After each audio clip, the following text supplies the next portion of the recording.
Vamos fazer contato agora com o doutor Anderson Beloli para o seu comentário semanal. Bom dia, meu parceiro, meu amigo Anderson Beloli.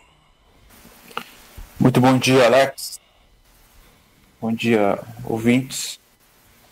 Prazer estar participando do programa. Eu estou com um retorno aqui, Alex. Não sei se vocês estão me ouvindo muito bem.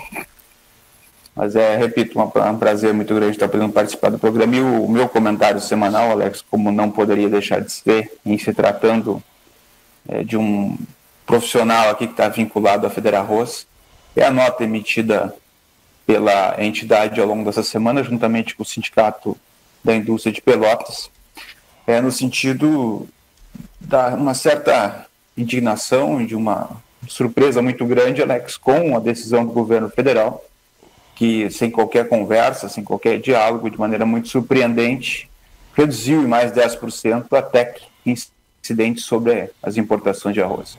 Pois é. Evidentemente que a partir dessa notícia que foi divulgada na noite da última segunda-feira já, ou seja, 5 dias hoje num país como o nosso, no mundo como que vivemos há muito tempo, mas nos pegou realmente de muita surpresa. A partir disso, Alex, para que todos entendam, né, buscamos contato com o próprio Ministério da Agricultura para compreender, né, as razões pelas quais se chegou a essa decisão, sem maiores diálogos, inclusive com o próprio setor, o que sempre acontece.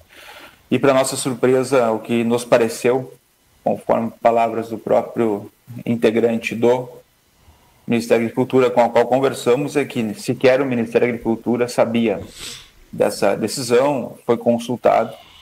Então, realmente nos pegou de surpresa, nos deixou bastante insatisfeitos aqui com essa decisão do governo, que nos parece completamente atemporal, intempestiva, totalmente descabida nesse momento em que o setor do arroz, como tu bem sabe, vem finalizando uma safra que vai consolidar números aí que são aptos a garantir, mais uma vez, a segurança alimentar desse país, e que hoje, né, os preços de mercado são totalmente insatisfatórios aí para a realidade do custo de produção que incidiu e que vai, sobretudo, incidir na próxima safra em cima desse arrozeiro, Alex. Então, para que a gente comece a conversar hoje aqui, esse é um registro que eu gostaria de fazer. Não, é um tema bastante importante, Anderson. Por quê? Porque a gente vê que há um descontentamento tanto por parte da federação que representa os produtores, como também do sindicato que representa a indústria, né, amigo? O que é importante destacar aqui, eu falo isso com muita tranquilidade, tá? O Sindarroz também estaria assinando essa nota, o que não foi possível apenas por uma questão de tempo. Nós precisávamos divulgar essa nota o quanto antes, fizemos isso na quarta-feira, e a resposta do Sindarroz acabou vindo posteriormente à publicação dessa nota, que ela já havia ido, inclusive, para a imprensa, o que evidentemente inviabilizou, né, a assinatura do Sindarroz também, mas a tua colocação é muito fundamental, muito importante, Alex, justamente porque corrobora aquilo que nós fizemos, né, que é uma junção, mais uma vez, né, uma pactuação de setor, porque, de fato, ao que parece, não é só ao setor produtivo primário, entre aspas, aqui, que pegou de surpresa, que deixou bastante insatisfeito a todos, mas, sobretudo, né, ao setor como um todo. Isso é bastante importante, porque mostra o quanto, me parece, repito, essa decisão do governo federal, nesse sentido, ela se revela completamente inadequada à realidade que temos hoje. Doutor Anderson, essa taxa ela baixou, então, no casca e no beneficiado. No casca, 10%, e para o beneficiado, 9,6%. Tu te recordas qual é a taxa original? Eu não tenho esses números aqui, Alex, até porque houve uma dúvida, inclusive, é importante destacar. Eu me debrucei sobre o decreto que foi publicado com alguma dificuldade, tá? Com a resolução que verificou, formalizou essa baixa de 10%. E, pelo que compreendemos da resolução em si, ela não incidiu sobre o casca. Então, é uma coisa que nós passamos a debater dentro da Federarroz, buscamos, inclusive, esclarecimentos junto ao Ministério da Agricultura, que, naquele momento, também não soube nos explicar se essa incidência seria também sobre o casca, o que essa dúvida estará sendo sanada aqui a partir da semana que vem. E é importante destacar que, pela tabela desse texto legal que formalizou essa redução, não consta, salvo o menor juízo, o casca. Então é importante destacar isso, tá, Alex? Que é uma dúvida que surgiu, inclusive, dentro do próprio Ministério da Agricultura, porque, conforme foi referido, foi uma decisão bastante rápida tomada dentro do governo federal, sem, me parece, o diálogo comum numa situação dessa, tanto entre integrantes do governo, bem como, evidente, com a sociedade civil organizada, que é a FederaRoça e as demais instituições.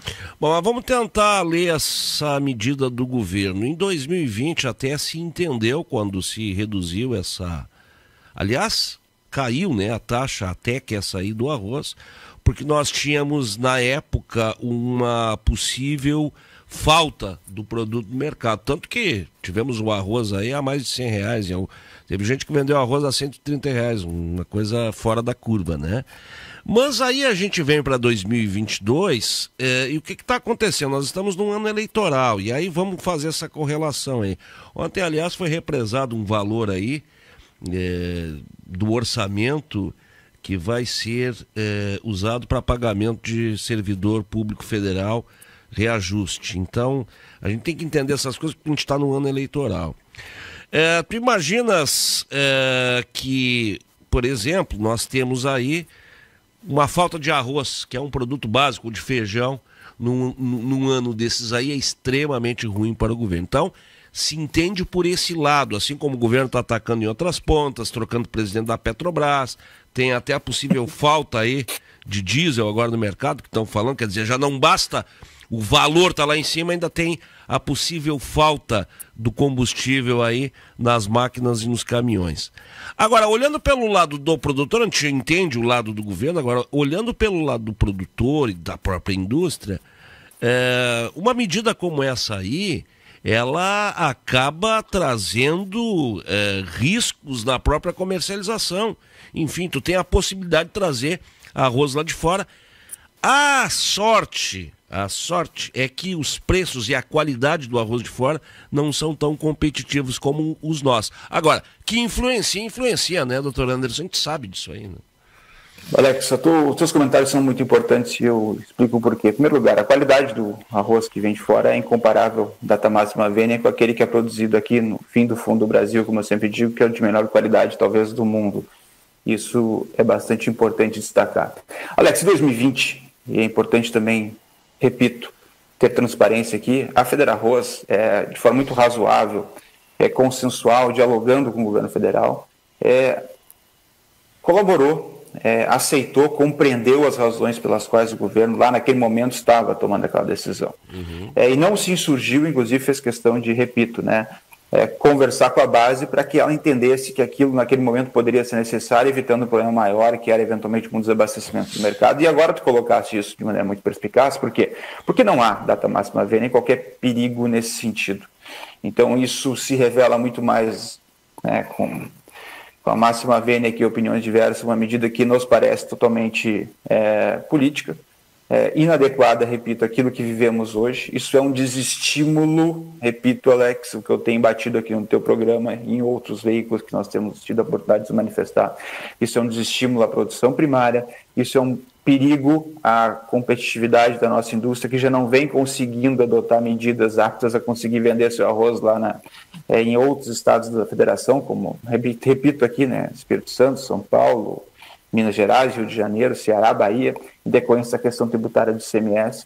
Então fica cada vez mais complicado, mais complexo essa engenharia financeira para que o nosso setor tenha sustentabilidade, tanto na parte industrial, bem como, evidentemente, por consequência, Alex, na questão da atividade primária, e os nossos governos, seja estadual, seja federal, não vêm, além de não adotar aquelas medidas que são aptas a potencializar, né, uma recuperação do setor, uma sustentabilidade econômica. Alex, o que mais nos causa estranheza é que quando podem, evidentemente, adotar alguma medida pertinente aqui para essa manutenção do setor de emprego e toda a riqueza que ele gera, os governos, me parece, por inabilidade, por falta de visão, acabam se equivocando nas suas decisões. Está aí a questão da TEC, está a questão pertinente que nós sempre comentamos aqui do IRGA no estado do Rio Grande do Sul, a questão do ICMS, que nós estamos batendo, que é fundamental essa alteração. A nossa indústria, consequentemente o produtor, não vem tendo menor chance de competir com arroz, muitas vezes, que vem do Paraguai. Muito embora seja uma qualidade menor, em determinados momentos, né, Alex, um produto que tem menos preço, isso menos preço num país em que 130 milhões de pessoas comeram com auxílio emergencial ao longo dos últimos 2 anos. Preço, muitas vezes, é importante, em detrimento de uma qualidade que é feita aqui no Rio Grande do Sul. Então, isso nos preocupa, Alex, cada vez mais, e mostra o quanto é fundamental que nós aqui, né, como entidades, trabalhamos de forma cada vez mais dura para tentar minimizar esse problema todo que o produtor vem enfrentando nas suas respectivas regiões. A Cecília Maria Berei está nos ouvindo, a Júlia Rodrigues Hofmeister também nos assistindo, né, pelo YouTube. O Gustavo Barrios também na nossa audiência, o professor Enio Marquesan, também para nossa honra, nos ouvindo lá desde Santa Maria. O meu amigo Guido Gustavo também lá de Santana do Livramento, mandando um abraço lá da fronteira. Doutor Anderson, deixa eu puxar um outro assunto aí que me causou até uma certa estranheza. Não surpresa total, mas uma certa estranheza. Tivemos aí 2 ministros do STF, olha só que ponto chegou, né? 2 ministros, primeiro foi o Luiz Fux, que é o atual presidente do STF, viria para um evento em Bento Gonçalves e acabou sendo cancelado. O mesmo aconteceu agora com o Toffoli, que vinha também para um evento na Serra e acabou sendo cancelado pela Associação aqui dos Juízes, porque os patrocinadores não quiseram associar o nome a esses ministros. Amigo, que coisa impressionante como o STF, como a Suprema Corte do país entrou nessa quirela política aí, né, parceiro? Alex, isso é assunto para um programa todo. E nós sempre precisamos ter muito cuidado para entrar num assunto complexo como esse, de maneira superficial, como não raro pode ser um comentário, né, muitas vezes rápido no programa de rádio. Até te proponho uma hora dessa que conversemos, né, longamente sobre esse assunto. E de fato, a partir do momento em que o STF errou a mão, né, na medida da sua exposição em assuntos que não lhe competem, o STF passou a se expor de uma maneira bastante indevida. Ocorreu um fato, e até como o Nestor fez um comentário muito pertinente nesse sentido, que quando se passou a se fazer, buscando transparência, né, a transmissão ao vivo das sessões do STF, me parece que se mexeu com a vaidade de alguns ministros, isso não é muito adequado.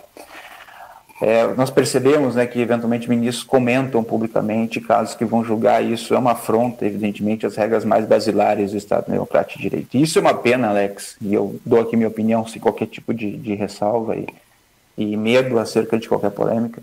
Isso é uma pena porque um órgão como o STF ele é fundamental dentro do Estado Democrático de Direito, e eu explico por quê. Nós temos, né, de maneira muito clara, e só isso que fez com que nós pudéssemos chegar nesse ponto, uma divisão de poderes. Muito embora se tenha essa percepção, né, de que o chefe do Poder Executivo tenha uma questão de romantismo até, e tem razões históricas para tanto, existe uma não hierarquia entre esses órgãos. O chefe do Poder Executivo é tão importante quanto o do Poder Legislativo, assim como o do Poder Judiciário.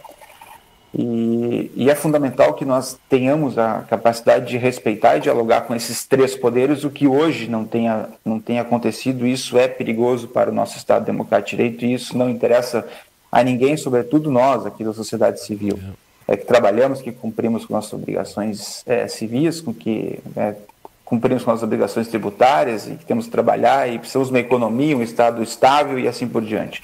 Então eu vejo isso com um pesar muito grande, porque o que tem acontecido é em decorrência dessa inabilidade, essa imaturidade institucional e política do Brasil hoje, e que, repito, vem acontecendo em lugares do mundo em que jamais se poderia esperar essa situação. Países como Suécia vem enfrentando problemas de diálogo, inclusive, por toda essa crise recente, pós-moderna que atravessamos, toda essa insegurança, que tem uma série de situações que levam a isso. Por isso que eu repito, é um assunto bastante complexo.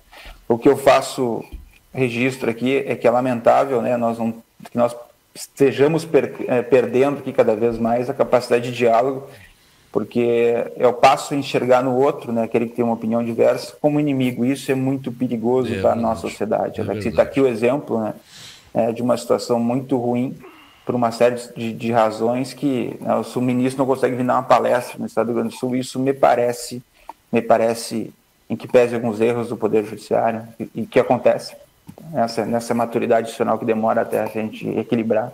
Isso é lamentável para o nosso estado do Rio Grande do Sul, para o estado brasileiro. Sem dúvida nenhuma.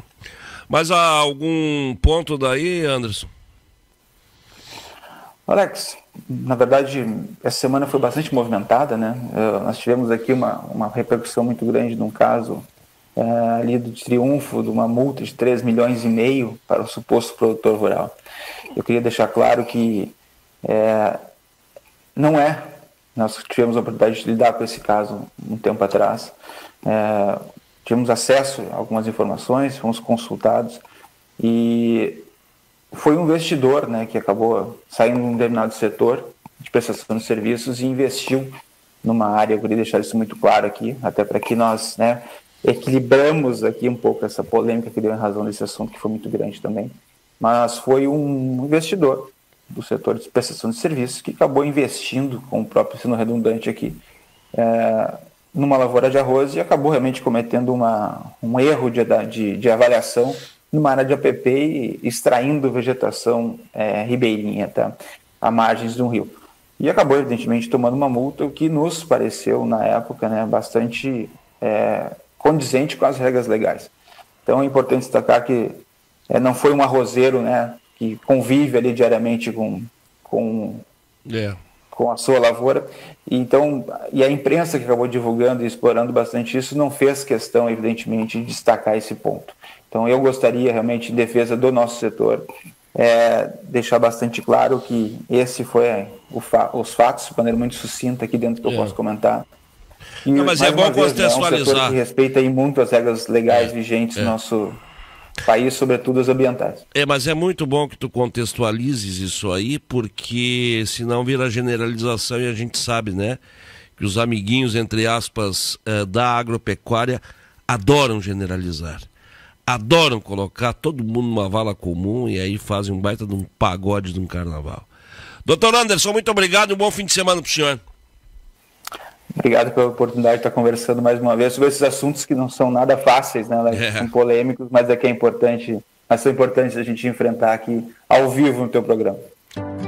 Do pequeno ao grande produtor, quem é do campo conta com a parceria do Sicredi. Os recursos do Plano Safra já estão disponíveis. É hora de contratar o seu crédito com a gente. Somos a segunda maior instituição financeira em crédito rural no país. E quando a gente coopera, o campo prospera, porque reinvestimos os recursos na sua região. Venha para o Sicredi, onde o agronegócio rende um mundo melhor.